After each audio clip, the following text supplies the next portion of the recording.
All right, so this is about where we were last time. The life of a massive star. So really, the big difference is after the red giant phase, the star begins to well, at the end of the red giant phase, basically, the interior of the star will attempt to fuse iron, but it turns out that that's an unstable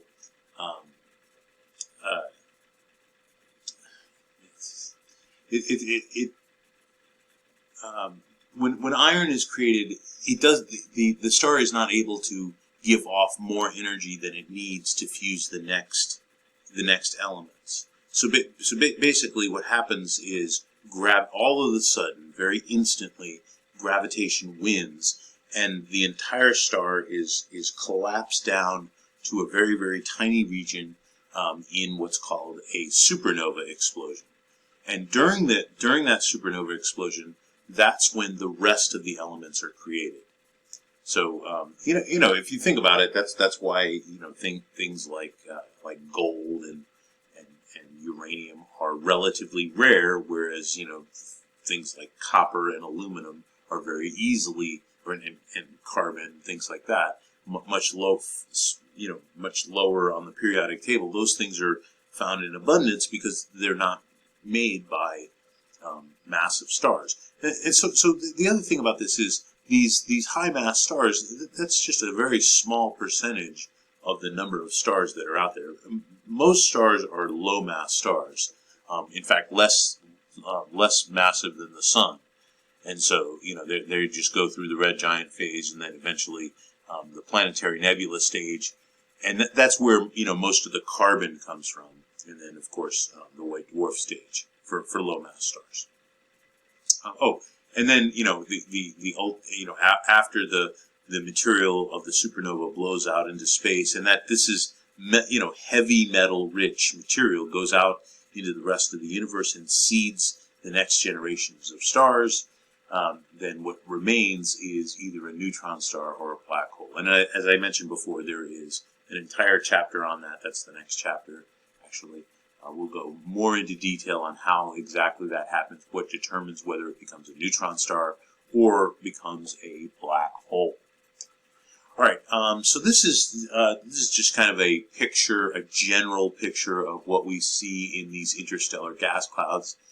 As you might imagine, there is 71% hydrogen, 27% helium, and then various percentages up to about 1 or 2% of everything else. All right, so these interstellar gas clouds exist in our galaxy, in other galaxies. Actually, spiral galaxies and what are called irregular galaxies have a lot of interstellar gas clouds. There's another type of galaxy that doesn't have any interstellar gas clouds at all, as a matter of fact. But that's a different story. We'll get to that later. They're very low temperature. They start out at very low temperature. And, basically what happens is there's some type of rotation that takes place. And once that rotation takes place, the overall gas cloud will collapse down into a disk. And the heavier material will be gravitationally attracted towards the center of the disk, and you have what's called the protostar stage. This is not a star yet, right? A star has not been born quite yet, but these protostars are very, very hot, and they do produce sometimes. We can actually see this bipolar flow. This is material that is being shot out along the magnetic field lines in the north and south magnetic field lines of the star. So, mostly charged particles. All right.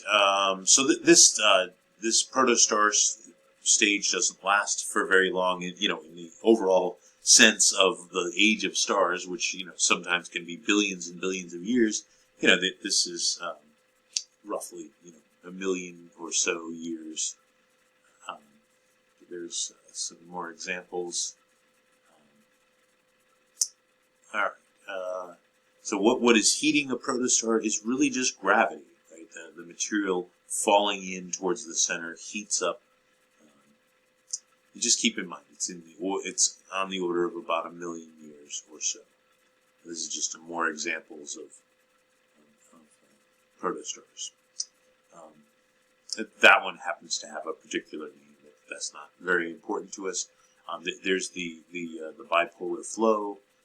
The red is showing that that's moving away from us.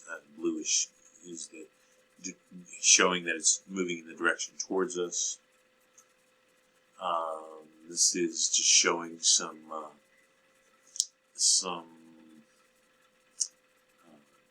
more protostars that are about to drop onto the main sequence. So basically, what happens is the protostars are off the main sequence because they're not true stars yet, right? They're not converting hydrogen into helium. The moment that happens, when hydrogen is converted into helium, these protostars will drop down onto the main sequence and become true stars. That's when the star is born, and hydrogen is being converted into helium. Right. So we see stars ranging from roughly. There's always sometimes we find stars that are even less than what we expected, but in general, about 1/10 the mass of the sun to about 30 times the mass of the sun. There are stars that are bigger. There are some stars, rare stars that are smaller, but that's pretty much the range that you generally find. Keep in mind that there's this constant balance between gravity pulling in and the outward pressure due to fusion. Right, that's the thing that causes the star to be stable and to convert hydrogen into helium for a very, very long time. All right.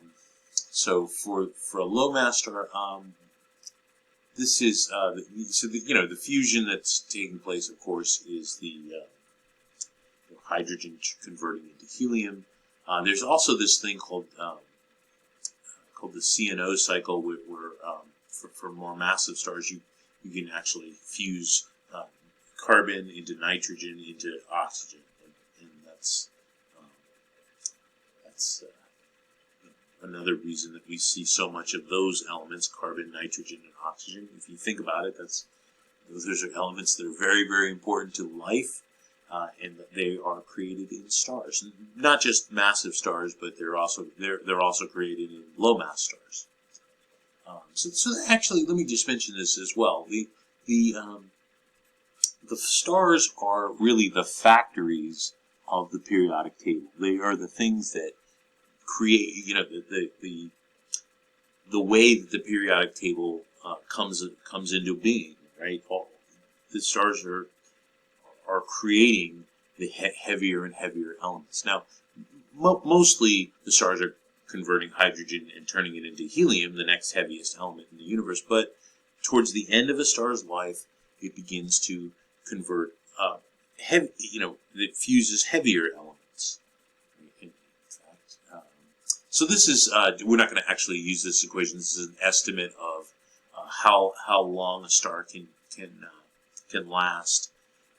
This is the mass divided by the luminosity. And they're both in solar units. So if the star is many times the mass of the sun, and then its luminosity, let's say, is many times the luminosity of the sun. That's why really massive stars don't exist for billions and billions of years. So here's an example: like a star that is exactly the mass of the sun will last about 10 billion years.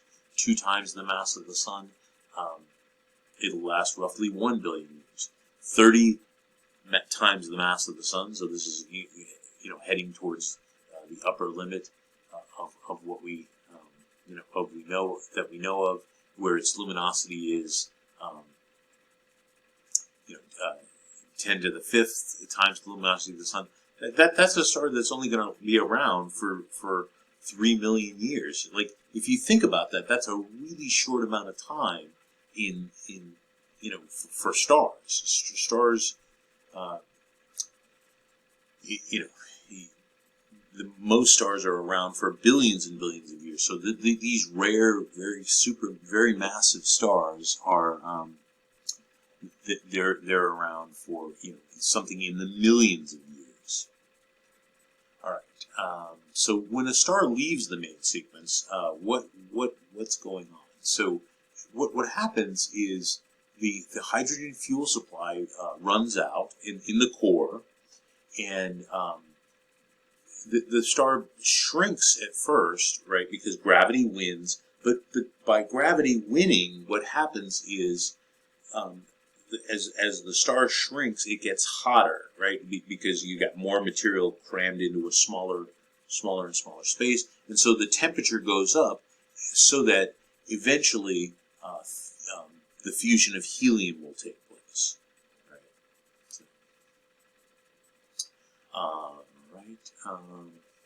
Let's see. Do this. So this is just showing you, when you get fusion of heavier than elements heavier than hydrogen. So basically, what happens is those stars will expand outward, and then they if they run out of their fuel supply, they'll begin to shrink, and then they'll expand, and they'll shrink, and they'll expand. All right. So then those are, of course, what we call the variable stars, right? These are things that have left stars that have left the main sequence, and they're heading towards the giant stage. Let me just mention this degeneracy. This is much more important in the next chapter, but I should mention it. So degeneracy is this quantum mechanical effect where electrons basically don't like to be squeezed into the same location, and so they will resist that, and they actually push back. It's kind of a pressure, an outward pressure, not due to fusion, but just due to degeneracy. This quantum mechanical property called degeneracy. Right, so that's, again, we'll talk much more about that in the next chapter. All right, so this is we're still talking about the variable stars. Of course, the RR Lyra are really short variable. The medium variable stars, which has the order of, the variability is in the order of days, and then the Myra variables are much longer. And there's other types of variable stars, but we'll just stick with these three: RR Lyra, Cepheid, and Myra variables. All right, so all right, and this is exactly why is it that stars pulsate?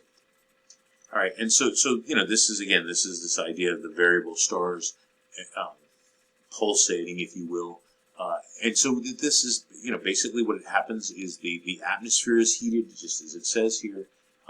If it's heated, it expands. Just like normal, like a hot air balloon will expand because you've got hot air in there. And then, of course, the expanding atmosphere will eventually cool because it's in contact with space, which is very cold. And then what happens is it contracts. It'll get smaller again. So it's expanding and contracting, expanding, contracting. Those variable stars. All right, let's see. So this is what's called the instability strip. So this is right off the main sequence. This is where we find the variable stars, all three of them. I'm going to stop this one and continue in the next video.